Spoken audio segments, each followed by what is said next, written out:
할렐루야.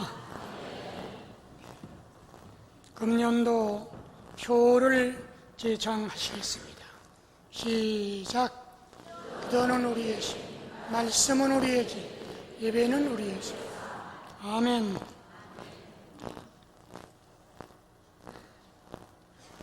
본문 3절에 볼 것 같으면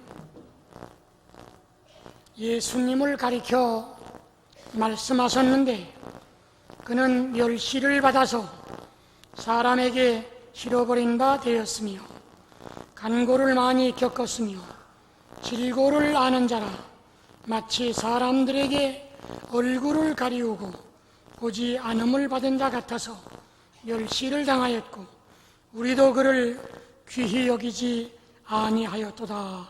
그렇게 쓰여져 있습니다. 하나님께서 이 땅 위에 강림하실 때에 말구유나 여인의 배를 사용하지 아니하시고 훨씬 멋진 방법으로 이 땅 위에 오실 수 있었을 것입니다. 로마 제국의 궁궐이라든지, 그렇지 않으면 예루살렘의 거룩한 성전에서 탄생하신다든지, 아니면 차라리 하늘에서 구름을 타고 권위와 능력으로 오신다든지, 그렇지 않으면 차라리 조강지처의 몸에서 태어나실 수도 있었을 것입니다. 그런데 하필이면 무사람의 손가락질을 받는 처녀의 몸에서 세상에 오셨습니다. 그리고 예수님께서 탄생하신 팔레스타인 지방은 어떤 곳입니까?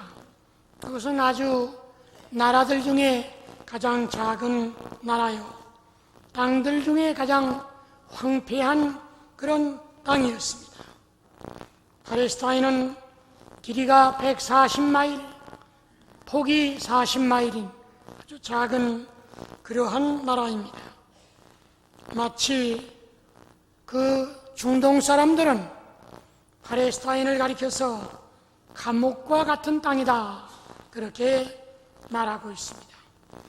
궁색한 땅이요, 메바는 땅이요, 북쪽으로는 레바논 산맥이 그 시야를 가리고 있고, 남쪽으로는 시나이 사막이 하품을 하고 길게 늘어져 있으며, 동쪽으로는 요르단 계곡이 가난하게 흐르고 있고, 서쪽으로는 지중해가 넘실거리는 좁고 좁은 땅입니다.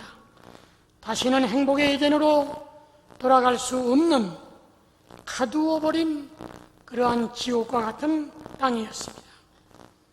항구적인 나라도 없는 배회하는 민족, 늘 강대국들의 지배하에 묶인 민족, 외국 근대들의 말발걸음에 유린당하는 민족, 그러한 민족이었습니다. 인도 사람과 같이 깊은 사색이 없는 민족이요, 중국 사람과 같이 안정감을 가진 민족도 아니요, 헬라 사람과 같이 심리적인 센스가 있는 그런 민족도 아니고, 애굽 사람들과 같이 고대 문명을 소유한 그러한 나라도 아니었고, 로마 사람과 같이 강력한 군대를 가진 그러한 나라도 아니었습니다. 가장 약하고 가장 곤고한 민족 가운데 예수님은 탄생하시게 되었던 것입니다. 역사적인 미술 작품 하나 없는 나라요, 역사적인 음악도 없는 나라요, 위대한 조각품 하나 없는 민족 가운데 예수님이 탄생하셨습니다. 만일 그들이 가지고 있는 것이 한 가지 있다고 그러면 여호와 하나님 외에는 아무것도 가진 것이 없는 그러한 나라였습니다. 그런데 예수님께서는 그 작고 가난한 나라 중에 수도 예루살렘도 아니요, 저 베들레헴, 그 베들레헴 가운데도 가장 더러운 말구유에서 탄생하시게 되었던 것입니다. 우리가 예수님을 인간적으로 평한다고 하면 그야말로 최하의 자리에 계셨던 분이었다, 그렇게 우리는 말할 수가 있겠습니다. 그리고 예수님께서는 제사정은 그만두고 서기관 그룹에도 끼지 못하였으며 바리새인 계급에도 미치지 못하셨습니다. 예수님께서는 고관들 가운데 계시지도 않았고 부호들의 식탁에 초대받은 일도 없었습니다. 소위 유대나라의 성공자들의 대열에 도무지 서지 못하셨습니다. 땅에 오신 예수님은 그야말로 바닥이었다고 그렇게 말할 수가 있겠습니다. 그리고 마침내는 사형수가 되셨습니다. 왕의 왕이신 예수님은 종의 종이 되셨고 의인 중의 의인 예수님은 죄인 중의 죄인이 되셨습니다. 예수님은 짐승의 자리에까지 내려가셔서 속죄의 제물이 되시기까지 하셨습니다. 원래 속죄 제물은 양이나 소나 비둘기나 그러한 짐승을 가지고 제사를 드렸기 때문에 예수님은 십자가 제단 위에 당신의 몸을 바치는 짐승의 자리에까지 내려가셨다, 그렇게 볼 수가 있습니다. 마태복음 2장 6절 유대 땅 베들레헴아 너는 유대 고을 중에 가장 작지 아니하도다. 그런 거로 우리가 낮은 곳에 있는 낮은 백성 같으지만 우리는 낮지 아니하고 변두리에 있는 우리 인생 같으나 주님은 우리를 변두리에 그대로 내버려 두시지를 아니한 하나님의 나라의 복판에 우리를 두셨다고 볼 수가 있겠습니다. 두 번째는 낮은 자를 높이신 예수님이었습니다. 누가복음 2장 7장 2절에 보면 대답하여 가라사대 너희가 가서 보고 들은 것을 요한에게 고하되 소경이 보며 안진뱅이가 걸으며 문둥이가 깨끗함을 받으며 귀머리가 들으며 죽은 자가 살아나며 가난한 자들에게 복음이 전파된다 하라, 그렇게 말씀하셨습니다. 예수님께서는 권력자들 가운데 오셔서 그들의 비호를 받지 아니하셨고 부호들 가운데 오셔서 그들의 물질의 지원도 받지 아니하셨습니다. 제도와 조직 속에 오셔서 출세의 계단을 오르지도 아니하셨습니다. 예수님께서는 낮은 백성들 가운데 오셔서 그들을 높이시고 비천한 자들 가운데 오셔서 그들을 귀하게 여기고 병든 자들 가운데 오셔서 그들의 병을 치료해 주시고 건강하게 하셨습니다. 그래서 예수님의 현 주소는 언제나 낮은 곳이었습니다. 중간 자리도 아니고 가장 낮은 자리에 늘 계셨습니다. 예수님께서는 죄인들 가운데 오셔서 그들을 구원하셨습니다. 예수님께서는 죄인도 가난한 자도 다 구제받아야 될 백성으로 알고 환자로 그렇게 여기셨습니다. 그런데 예수님께서는 가난한 사람은 불쌍히 여기시고 가엾게 여기셨지만 남을 등쳐먹고 사기를 치고 그러는 사람은 언제나 미워하셨던 주님이신 것을 우리는 알아야 되겠습니다. 시카고에서 몇 해 전에 미술품 경매가 있었습니다. 근데 보잘것없는 미술 작품 하나가 14불 75센트에 팔렸습니다. 그런데 며칠 후에 그 그림이 저 그리스 나라의 유명한 화가 미네르바의 애굽으로 내려가는 한 가족의 그림, 그러한 그 타이틀로 유명한 미네르바의 그림이라고 하는 그런 사실이 밝혀지게 되었습니다. 그래서 그 그림은 일약 5만 불에 다시 팔리게 되었던 것입니다. 우리 인간들 14불짜리밖에 안 되는 우리 인간들, 주님은 우리를 높이셔서 5만 불짜리의 인간을 만들어 주신 것입니다. 아멘. 얼마나 감사한 일입니까? 그렇기 때문에 주님은 그 낮은 자리에 오신 것은 우리 낮은 백성을 높은 자리로 안내하시기 위해서 오셨다고 하는 그런 사실을 우리는 알아야 되겠습니다. 인간의 가치를 재발견해 주셨습니다. 무식한 어부들을 들어 유식한 헬라 사람들을 무색해 하였으며 천민들을 들어 로마의 고관 대적을 짓누르는 그러한 자리에 나가게 되었으며 심부름만 하는 어린아이들을 임금의 자리에 앉게 하셨고 사람의 숫자에도 들지 않는 그런 섬기기에만 급급했던 여인들을 그들 가운데 오셔서 레디 퍼스트를 만들어주신 그러한 주님이십니다. 유대나라에서는 이혼 영사 하나만 써주면 자기의 아내를 마음대로 내쫓을 수가 있습니다. 우리 유교에서도 칠거지약이라고 해서 그 며느리나 아내를 마음대로 내쫓았습니다. 그 칠거지약은 첫째는 불순종, 남편에게 불순종. 여기 앉은 사람들이 옛날 같으면 다 쫓겨날 사람들이에요. 남자가 한마디 하면 이제는 10마디 하는 여자들이야 다. 그런 지위가 높아졌으니 옛날 같으면 칠거지약에 속해서 다 쫓겨날 수밖에 없는 그러한 사람들이지. 또 아기를 못 낳으면 칠거지약에 속해서 쫓겨나야 돼요. 남자는 마음대로 축첩하고 음행한 행동을 해도 여자가 음행하면 쫓겨나야 돼요. 또 남을 질투하면 쫓겨나야 돼요. 절대 질투하면 안 돼요. 악성 질병을 가지고 있으면 또 쫓겨나야 돼요. 말을 많이 해도 쫓겨나야 돼요.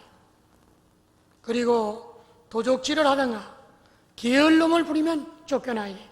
이게 칠거지약에 들어가는 거예요. 유교의 이러한 그 잘못된 칠거지약이 이혼 사유가 됐습니다. 그 다음에 삼종지도라고 해서 어렸을 때는 부모에게 순종하고 결혼해서는 남편에게 순종하고 남편이 죽으면 자녀에게 순종하는 그런 삼종지도의 그러한 윤리 밑에서 살았습니다. 그런데 주님이 오셔서 이 여인들의 지위를 높여 주셨습니다. 미국서는 여자가 2번만 이혼하면 부자 된다고 그래요. 이혼해도 미국 가서 이혼해. 절대 한국에서 하지 마라. 한국에서는 쫓겨나는 거고 미국서는 남편을 쫓아내는 거예요. 우리 성경을 많이 모았던 닥터 데이비드 웨이커필드도 2번 이혼 당한 사람이에요. 몽땅 다 뺏겼어. 아무것도 없이 홀랑 다 뺏겼어. 그래가지고 마지막에는 여행 가이드 노릇하다가 그 여기도 왔겠죠. 그 젊은 부인 그 사람하고 살다가 세상을 떠났더랬어요.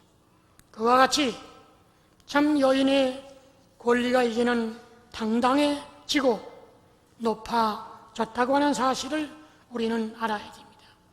셋째로 예수님은 용서하시고 죄를 사하라 이 땅에 오셨습니다.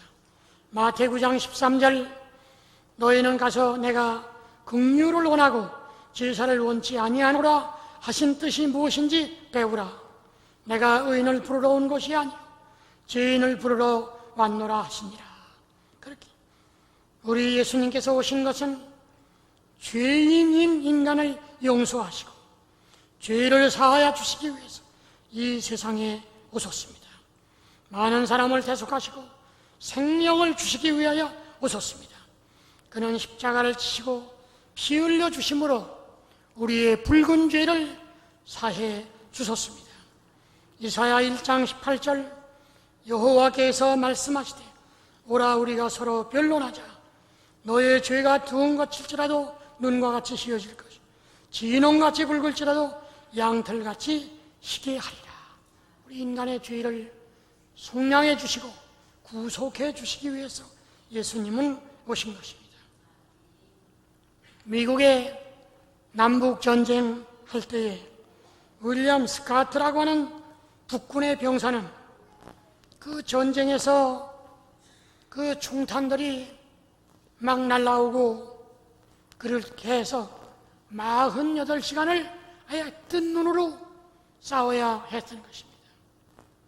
그런데 아주 중요한 그 임무 교대를 해야 될 그 시간에 졸음을 이기지 못해서 그만 깜빡 졸았습니다.